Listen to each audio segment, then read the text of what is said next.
Dad, the only hope I need is you not sending me back to Mom. She has to know behind yourself. You're on my side, and then you go and you turn me into Mom. I know I can't trust her, but I trusted you, Dad. I trusted you, and I need you to be my dad right now, and you can't even do that. Chaque nuit, la jeune fille se brûle la peau avec un briquet, juste pour faire taire un secret insupportable. Et si sa mère était une meurtrière, quand elle trouve enfin le courage de demander de l'aide à son père, elle découvre que ce qu'il croit être sa plus grande bienveillance sera en réalité la dernière main qui la pousse dans l'abîme. Sous une pression mentale écrasante, elle reprend le briquet. Incapable d'échapper à l'ombre de sa mère, Ginny vient vivre quelque temps chez son père. Mais lui est totalement incapable de comprendre sa souffrance. Pire encore, il pense que c'est elle qui manque de compassion envers sa mère. Dad, no. Ginny, come on, it's time. No, you have no idea. You don't get it. So tell me. She's gonna pretend like nothing happened. She's gonna put on a smile and act like my entire world didn't just crack open. I know her, Dad. Hey, it's okay. No, wait, don't you see that?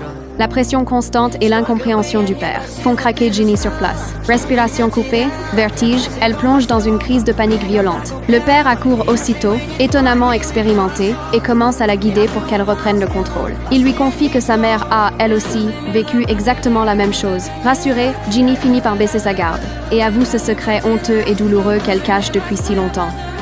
What do you mean you hurt yourself? Hurt yourself how? I burn sometimes. I'm sorry. Le père est bouleversé.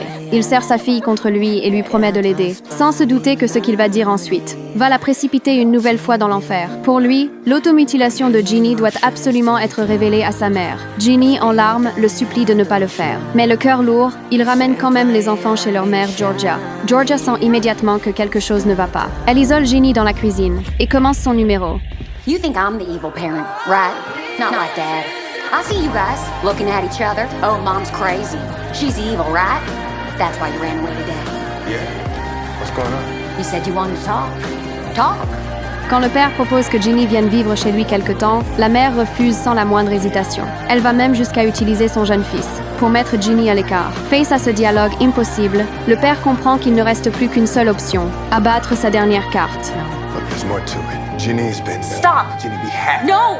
Dad, no, just stop. Just stop. No. No. Sounds like we have a decision.